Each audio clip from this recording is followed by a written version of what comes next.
So we've been talking about wavelength demodulation techniques for fiber Bragg grating based sensors, and we looked at spectrum analysis type of techniques, which essentially serves the purpose of interrogating in a quasi-static way up to possibly kilohertz for a large number of gratings.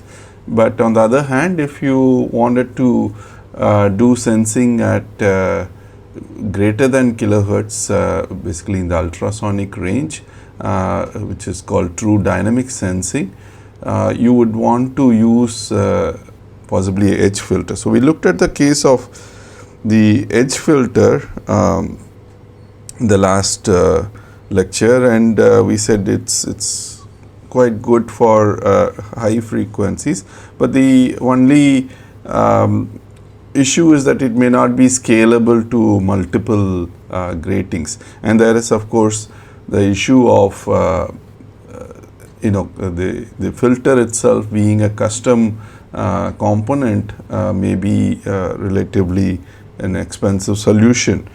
Now that brings up the question, why not we use a fiber Bragg grating itself as an interrogator? So that's what we're going to be talking about in today's lecture. So in general, this sort of approach is what is called matched filter interrogation. So can we use a matched filter, a filter that's matched to the sensor itself? Use that for interrogation. So the key question that we are asking is, why not use another matched FBG for interrogation? Okay, and so what exactly are we talking about? We said we'll start with the broadband source, which is launched into the fiber consisting of this fiber Bragg grating sensor. But in terms of picking up the reflection, you can use a circulator, or simply you could use a coupler also. Say a 50-50 coupler where 50% of the light goes into the fiber Bragg grating, and whatever is reflected, 50% of that actually comes back into this other fiber, right? And what we are going to now incorporate is actually a filter that's matched to the fiber Bragg grating. So we know that the fiber Bragg grating is going to exhibit a reflection spectrum. Let's call this some function GS that looks something like this, right? And let's say the Bragg wavelength is lambda bs. Okay, now the question is, can we use a match filter here for that interrogation? So we're talking about using another fiber Bragg grating here, which pretty much has the same sort of response. But suppose if you are looking at it in terms of the transmission of the grating, then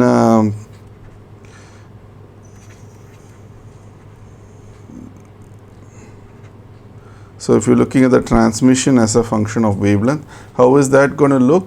Well, that will be something like this, right? It will be minimum, if you're looking at the transmitted component, that is going to be minimum at a wavelength. We can say the Bragg wavelength, just to differentiate with respect to this, let's call it lambda br, right? Now the idea is it's going from a transmission of 1 to 0 over here. Maybe you don't necessarily go to 0 over here because there's less than 100% reflectivity, let's say. But nevertheless, you have this slope over here on either side of this lambda BR wavelength, which essentially constitutes a change in transmission, right, as a function of wavelength. So remember what we set out to do, what we need is actually the transmission has to be varying with respect to the wavelength. And here we are actually constructing that, we are taking a lot of pains in constructing that with multi-layer dielectric coating, which is addressing these different wavelengths. But instead of that, the question is, if you simply use a fiber Bragg grating, another fiber Bragg grating with a matched response to this grating, then that constitutes a slope over here, and essentially what we are saying is now your sensor grating is maybe it's biased somewhere over here, right? So when the sensor grating is moving around, basically it's constituting change in the Bragg wavelength with respect to this other wavelength. So we are talking about the center of this, it starts with lambda BS, but it's changing with respect to time, right? So that is like moving across this slope over here. So when you're looking at the transmitted intensity, the corresponding transmitted intensity can be so as it's moving across this, you have a corresponding transmitted intensity like this, right? So and this is of course with respect to time, right? So this will sort of mimic whatever is your the change in Bragg wavelength as far as the sensor is concerned, which we know is because of some ultrasonic perturbation. So any ultrasonic perturbation is going to constitute some pressure waves that are incident on this fiber Bragg grating, and so that will essentially, if you are looking at this fiber Bragg grating sitting on a substrate, right, if it's attached to a substrate, then any pressure changes here is going to constitute strain in this longitudinal direction, and because of that strain, your Bragg wavelength here, lambda BS, is going to change as a function of time. That's what we are mentioning over here. And when that is actually interrogated using a matched filter, right, now you can actually get transmitted intensity, whatever wavelength change here is going to be converted to a change in the intensity, which you can potentially pick up using a optical receiver. Okay, there is one issue in this though. That issue is essentially what if you concatenate multiple gratings over here and you try to look at this in this transmitted configuration, it will transmit not only across this spectrum, but if you have another grating, let's say at some other wavelength over here, say lambda BS prime, if you have one more peak over here, that peak will be somewhere out here, it will be unrelated to this peak, and because of that you will see a lot of the light corresponding to the other grating just go into the optical receiver. So potentially we want to interrogate in not the transmitted configuration, you can interrogate actually in the reflected configuration. So I can put another coupler over here, and whatever is reflected in this direction, right, is going to be picked up by this coupler, so in the other arm of the coupler, and that could be sent to the optical receiver. So instead of picking up the transmitted light, we are actually picking up the reflected light from the interrogator, in which case it will reflect only any change in wavelength around lambda BR. If there are other gratings, reflection from other gratings or other background, all that will go into the transmitted port of this match filter, and they will be lost. Whatever is reflected is purely signal which is within the bandwidth of lambda BR. Okay, so that way a reflected configuration may be better than this transmitted configuration. Okay, so that's a minor level of detail, but overall when we are using this coupler, what we are talking about is let's say k% or a fraction k of the light is transmitted in the same fiber.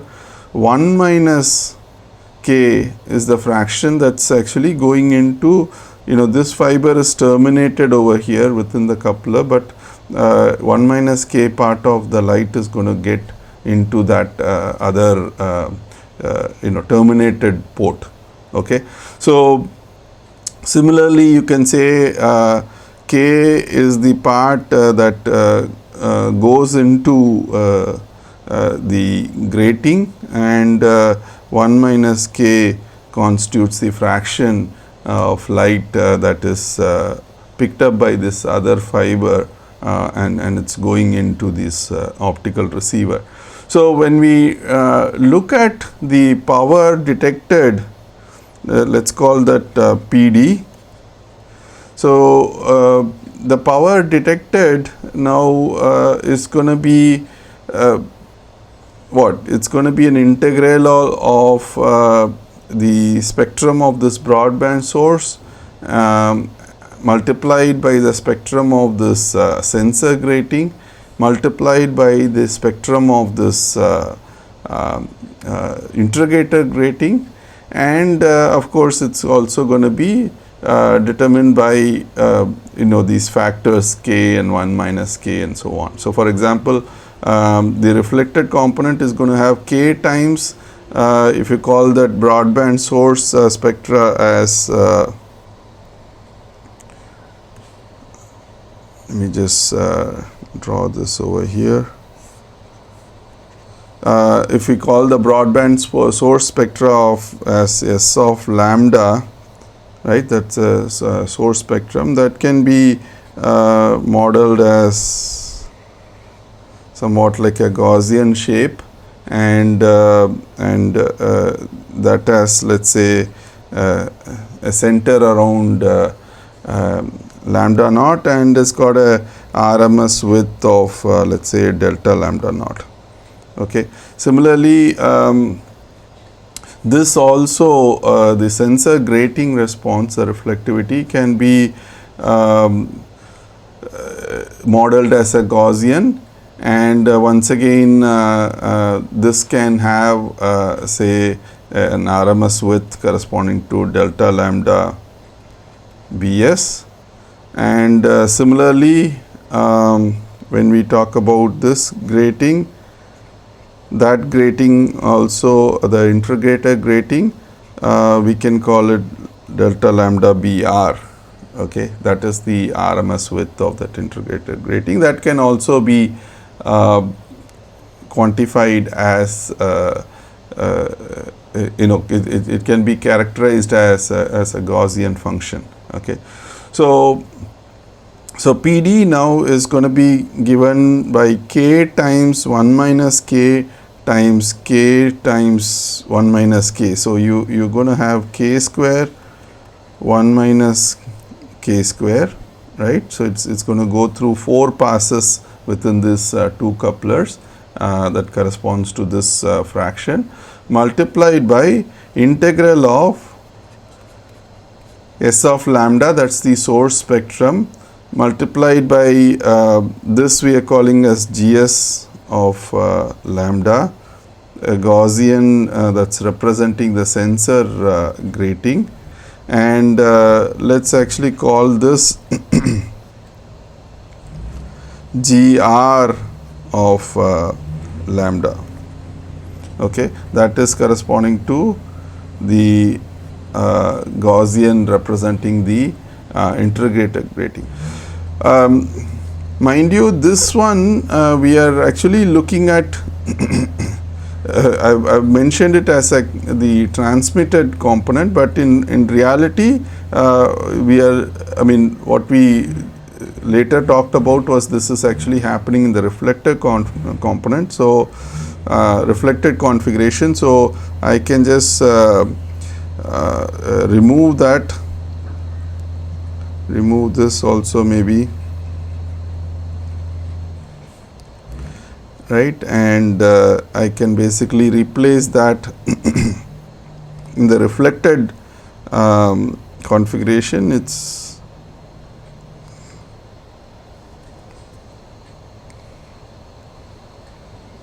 It's going to be something like this, where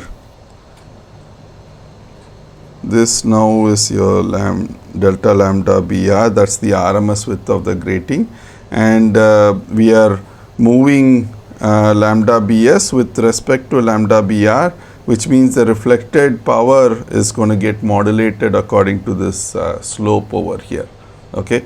So coming back to this expression, so we are saying we are integrating all of this with respect to lambda, and that we can say in general it could be the limits could be minus infinity to plus infinity, but we know that all of this makes sense only within the source spectrum. So if you define a starting wavelength and a stop wavelength for the source spectrum, you can just replace these limits with those values. Okay, so this is actually the power that we are detecting at the optical receiver. Okay, so let us now go ahead and try to express each one of these by a Gaussian, and let's see how this integral is going to work out. Okay, so first let's say, so in maybe I can just copy this.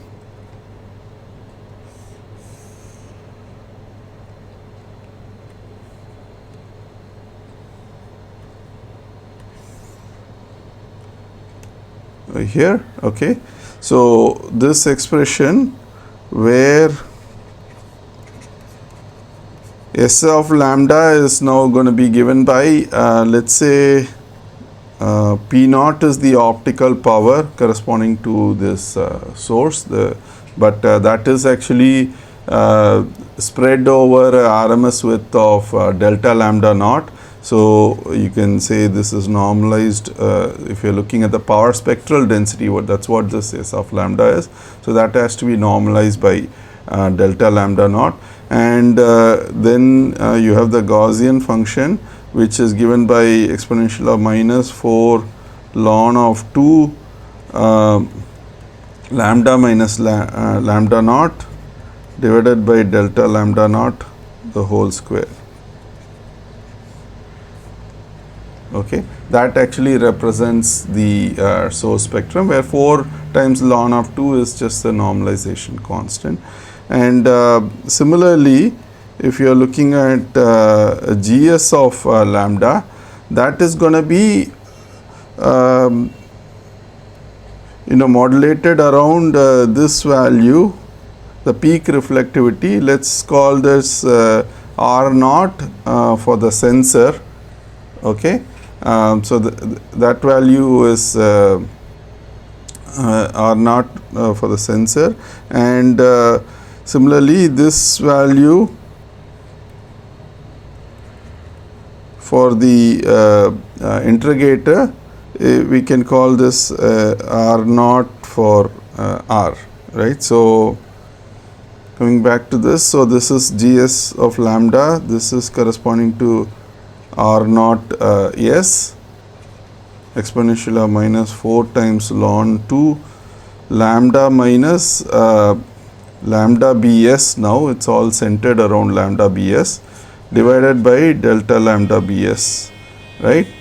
So that is actually the source, the grating response, the sensor grating response. And similarly, you can say gr of lambda equal to the peak value is reflectivity R naught R exponential of minus 4 ln 2 lambda minus lambda Br divided by delta lambda Br, the whole square. Okay. So we are doing this integral where we are multiplying all these functions, and when we multiply these functions, we understand that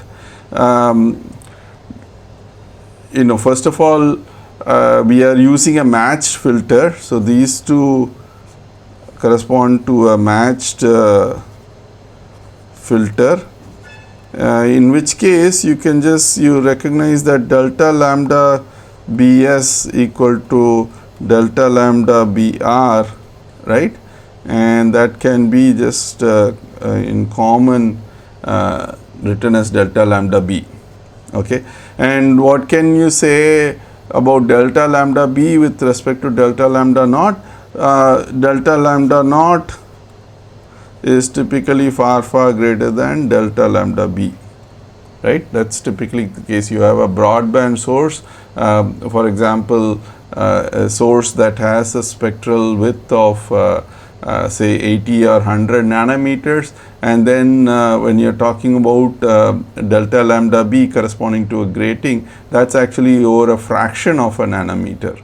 Okay, so clearly this is 80 to 100 nanometer, and this is typically about 0.5 nanometer, right? So this is actually a valid condition. So in that sort of a scenario, the things can be simplified further. So you can simplify it.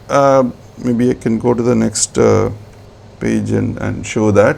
So we can basically say PD now can be expressed in terms of some constant multiplied by alpha, a function alpha, which is actually a function of lambda, multiplied by beta, which is a function of lambda, and these actually where a is actually a constant that accounts for all the constant terms that we discussed here, k square 1 minus k square, p naught delta lambda r naught s and r naught r.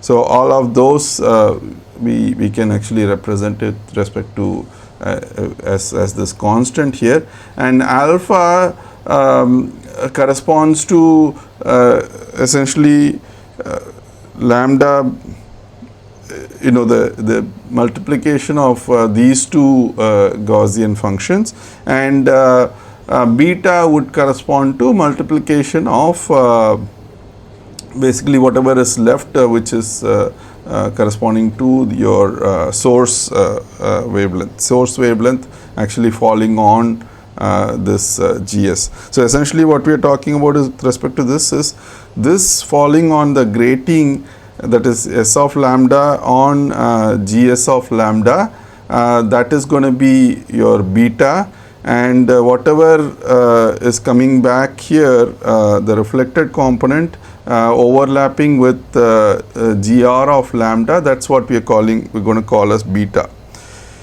If we do that, we find that where A is given by all these constants that you have, so P P naught multiplied by k square 1 minus k the whole square, and then you have ROS ROR,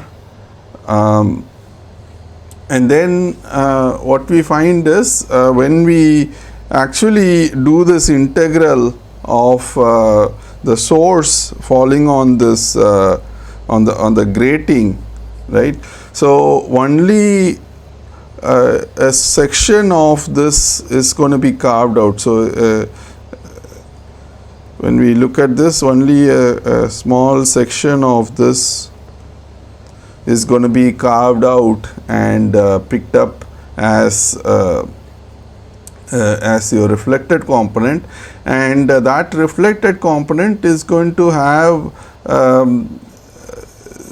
something that's given by a total power that's given by P naught, which is the power at which your source is started, multiplied by R naught S, multiplied by the effective width of this. The effective width of this can be written as delta lambda Bs over root 2.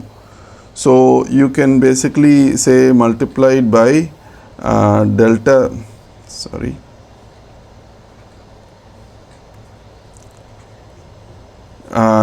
lambda B divided by root 2, and then we had another delta lambda naught in the denominator, so I can put this like this. So that actually constitutes all the constants,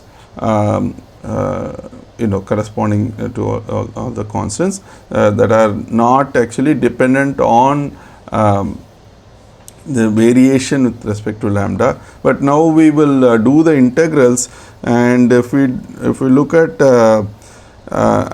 alpha, that when you do that integral, that is going to result in exponential of minus 2 times ln of 2, because you are multiplying 2 exponentials corresponding to your sensor as well as your interrogator. So lambda Bs minus lambda, so this is actually the relative positions of the sensor grating with respect to the interrogator grating, divided by delta lambda B the whole square. Okay, that corresponds to the overlap of the integral between the sensor grating and the interrogator grating. And similarly, if you look at beta, that's actually the overlap of the source spectrum on the sensor grating. So that is going to that will be given by exponential of minus 4 ln 2, and you have lambda Bs with respect to lambda naught, because as lambda Bs is away from lambda naught, as lambda Bs is away from lambda naught, it's going to start falling, right? That's what this is denoting, and that's with respect to delta lambda naught. It's varying with respect to this overall spectral width of the source. So you get these, right? So we essentially simplified this integral constituting these multiple Gaussian terms. Okay, and now we can actually go on to look at the differential of this with respect to lambda, because what we are interested in is the sensitivity of the minimum. So let's go back and look at this. So what we are interested in the optical receiver is what is the smallest change in lambda Bs that you can pick up. So essentially we want to look at what is the smallest change in the sensor grating Bragg wavelength that we can pick up. And of course, that is representing the smallest pressure change corresponding to the ultrasonic wave, or the strength of the ultrasonic wave that we can pick up. So what is that going to be limited by?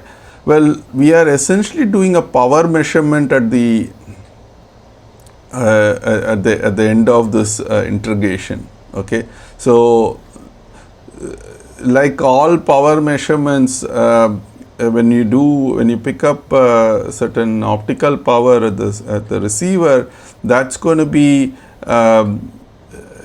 corrupted by noise at the receiver. Okay, so you still have to deal with noise. So previously I said wavelength modulated sensors are robust to external noise sources. So what I was talking about is that the signal is actually when it's wavelength modulated, the perturbation, that wavelength modulation carries all the way through to this point. But at the receiver, so all this broadband source, this coupler and everything will actually be kept within an interrogator box. But within that interrogator box, you do do the demodulation, and once it's demodulated, it's actually some power variation that you are picking up.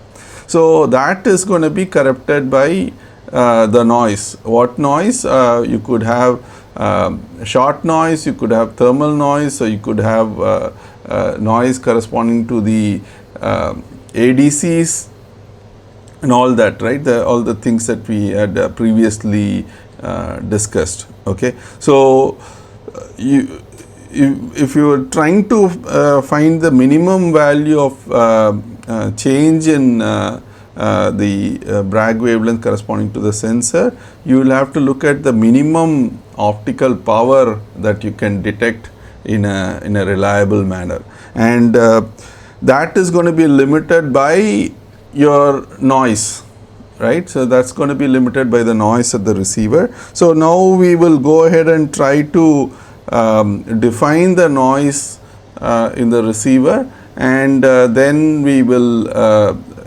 through that we will define what is the minimum detectable wavelength change. So now we will look at the minimum detectable limit.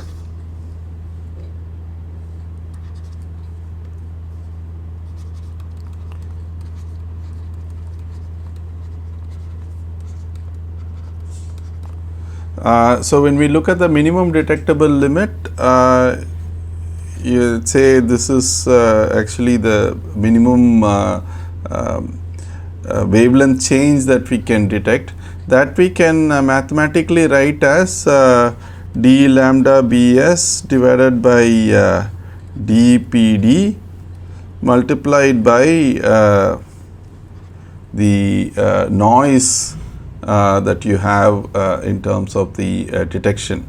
And what does this term represent? Well, that you can write as 1 over dpd over d lambda bs.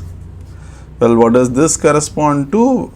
This is actually the slope of the interrogator response, right? Essentially, if we go back and look at this picture, that corresponds to this this slope over here, right? That slope actually is what's represented. So it's inversely proportional. So larger the slope, essentially smaller will be the change in wavelength that you can detect in a reliable manner.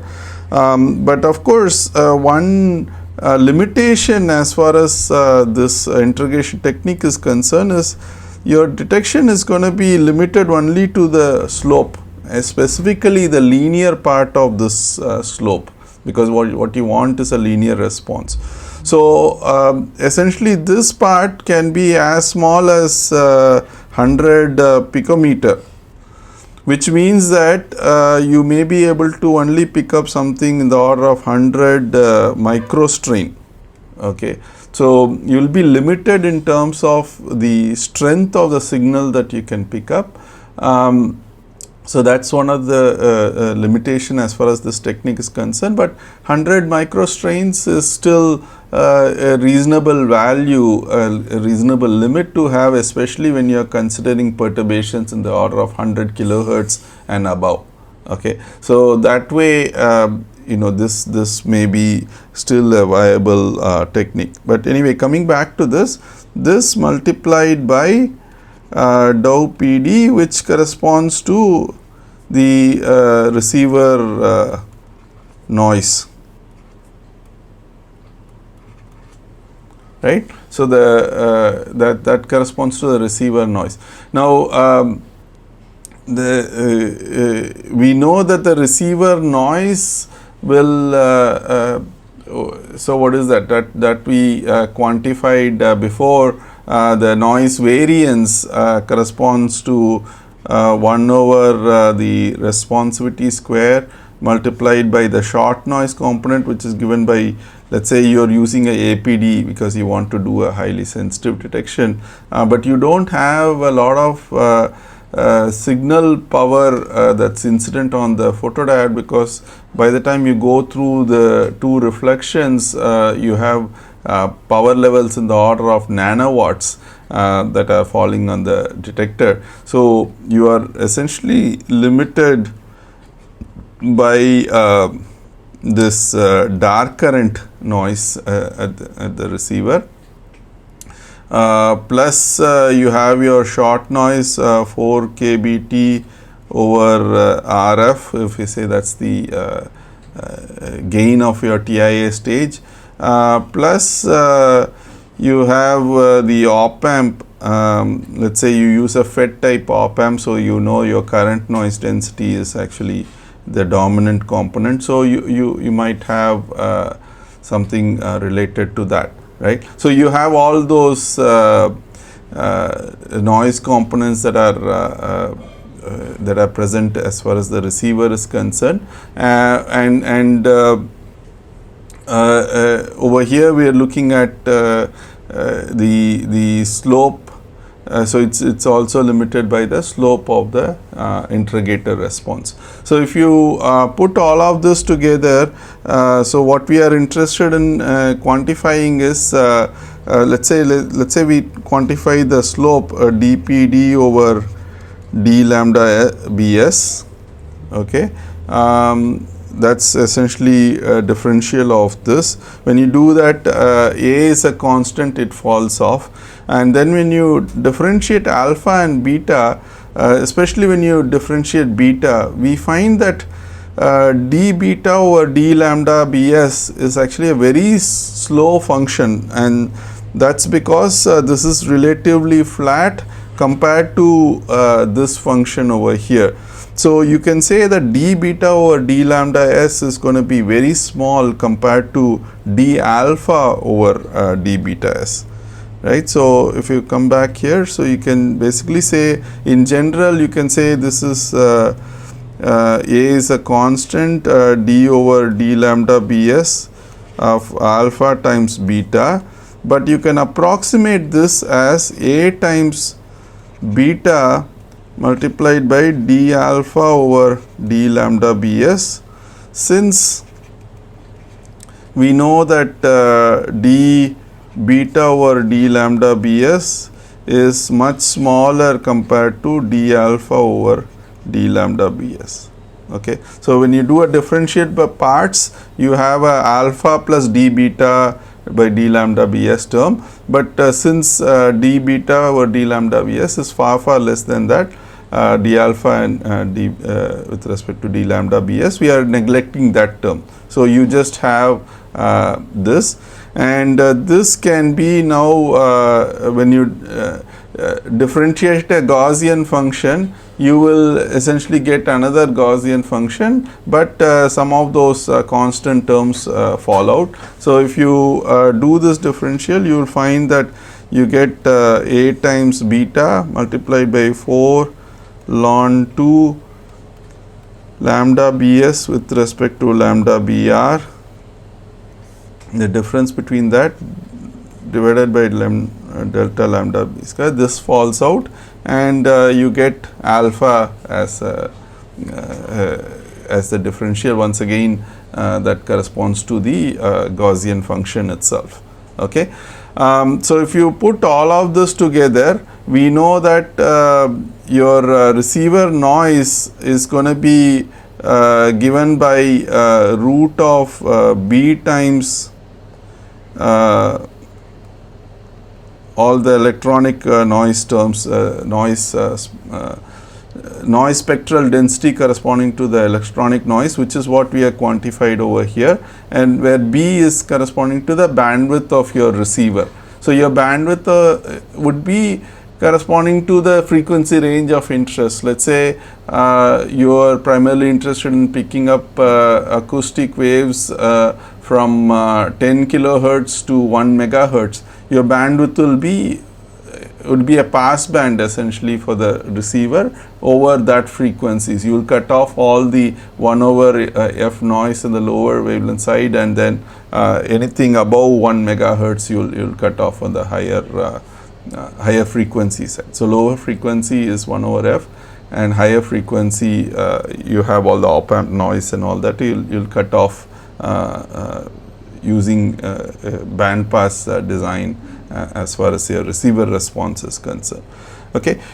Anyway, if we plug this back into this expression with all of this together, so what you get is the minimum detectable limit. Let's say we define that with respect to the noise spectral density. So you say you divide that by root of the bandwidth, is now given by inverse of that slope function. So you have delta lambda B square multiplied A times alpha times beta times 4 ln 2 lambda Bs minus lambda Br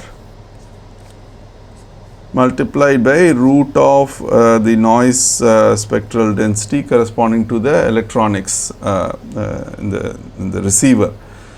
So the key thing to understand is that this is inversely proportional to the difference between the two, and you can say that when lambda Bs equal to lambda Br, this entire function goes to infinity. So that means you are not going to be able to do a very sensitive detection when lambda Br equal to lambda Bs. So let's actually look at that in a little more closely. So let's plot lambda Bs minus lambda Br as a function of that. This minimum detectable wavelength, the noise spectral density corresponding to that. If we do that, we say, okay, this is 0, this is where lambda Bs equal to lambda Br, and let's say this is goes as 0.1 minus 0.1 minus 0.2 and so on, and this is 0.1, this is 0.2. So all this is in nanometer, right? So if you plot this, what you are likely to find is something like this.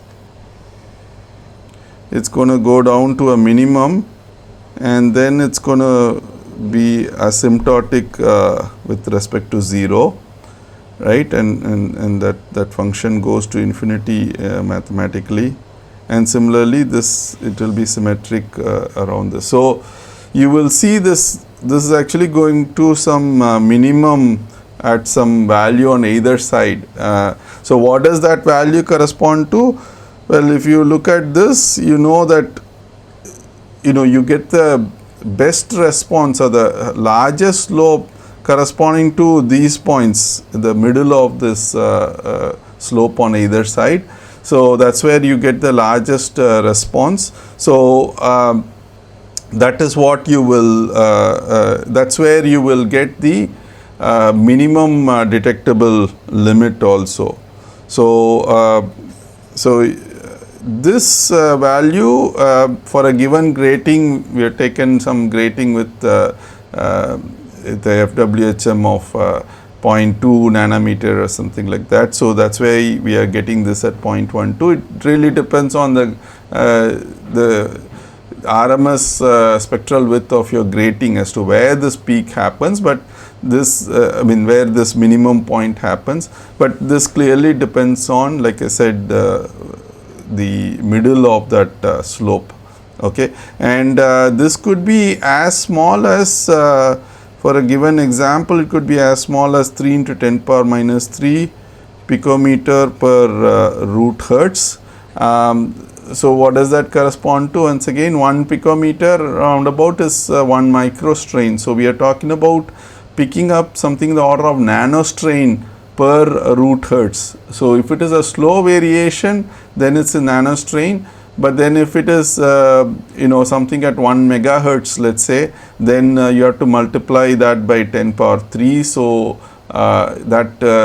because you are accumulating noise over that bandwidth, in that case it is going to be something in the order of picometer. Okay, so that is the minimum detectable Bragg wavelength that you can pick up.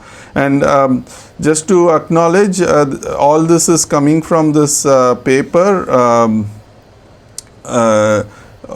from Ribeiro et al.